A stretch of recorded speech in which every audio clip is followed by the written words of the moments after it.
من شيوخ سبيع وابن وقيان من شيوخ الدواسر.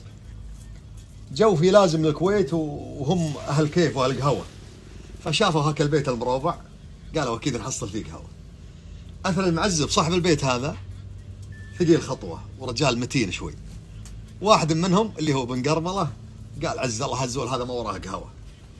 سبحان الله، تقل انت جبتها وحطيتها بإذن المعزب، سمع ما تكلم. جاء سوى القهوة يمكن نص ساعة ما قهواهم ورا دلالة، تعجبوا من الأمر. قال ابن وقيان الدوسري قال ليه ما تقوينا يا رجل؟ لك نص ساعة ورا دلالة. قال أنا قهوتي ما تصب إلا اللي يعد فعله. عد فعلك وقهويك. وكانت عليها الكلمة. قال ابن وقيان من شيوخ الدواسر أنا اللي يفك الطياح لا جاء نهار الصياح.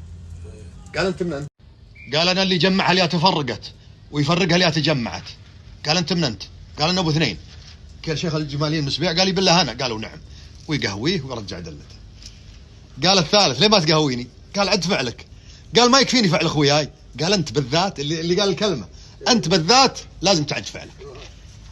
قال انا اللي يبو جبهه الطريق ويدمح زلات الرفيق.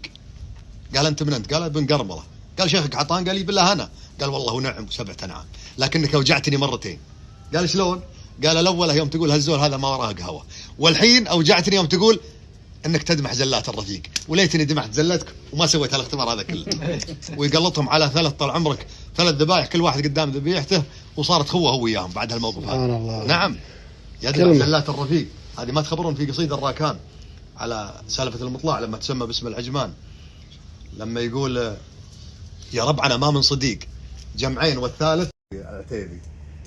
قال يفدى عشيري من عظامه تشله الحضر واللي يسكنون البراري، وبالرشيد الشمري فدوة له مودع فراجين القبائل وجاري. الشيخ يدمح لي 80 زله ولاش ماني عن سواياه داري. يفتي بالرشيد محمد العبد الله الامير الحبيبته هذه عقوبه. لما وصلت للامير محمد العبد الله الرشيد شرد عليه قال يا واصل مني شليويح قل له بوجهي عن جميع المزاري.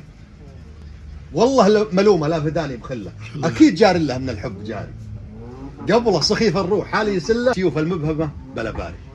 قال يا طول العمر هذا عال عليك شلون يفديك محبوبته؟ قال هو قال يدمح لي 80 زله، هذه واحده دمحتها وباقي لها 79. شوف خلق له عذر. شوف الشيمه وشوف الطيب وهو محمد